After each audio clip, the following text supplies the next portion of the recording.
Bismillah, ndak nggawa jajan iki dilokno meneh. Ndak nggawa apa-apa. Nyambang pean.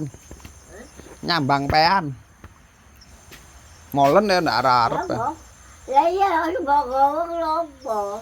Apem ah. Kaya mamane kok gorene. Apem. Apem? Lho, molen ya ndak arep. Jajane ngono-ngono tok senengane ndak ono. Boleh iki ganyang lho. Iya. Apa? Kesel. Karipan, tontonan. Tontonan apa? Kesel. Di kono genmu kono, lene wong ngene Tegal kok rene. Iki tak dolen. Aku lek payu nggak 100, lek payu.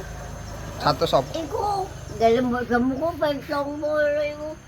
Klopo sak wetara, lek iki klopone akeh. Ya. Sampai mburi iko. Ayo. Iku wong iki. Sampai mburi wit klopo iko.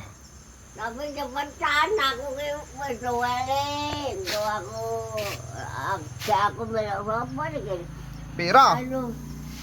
Sawano. Piro? Hah? Piro? Piro? Oh ya 100. 100. Lha iku pentong Kapanane mulu 100? ki mbok jemuke namane kuwi. Buri we atare wis sampun buri nek sak iki lho. Iki lokasine pinggir Rembong. Yo mbongko lek gelem.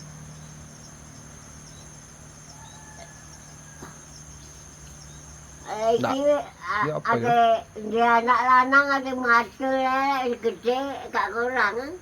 Ndak iso omong saya. Buri sak mono bali. Ndak iso omong, ya ombo lek iki. Wangkit klopo iko.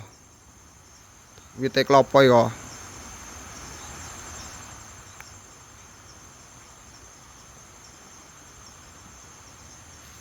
Tapi cepetan jarak 3 dino, jarak seminggu.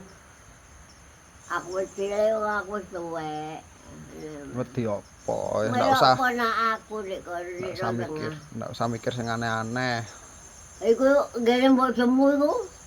Ya kalah sak 70 lho. Sak mono. Ombo lek iki.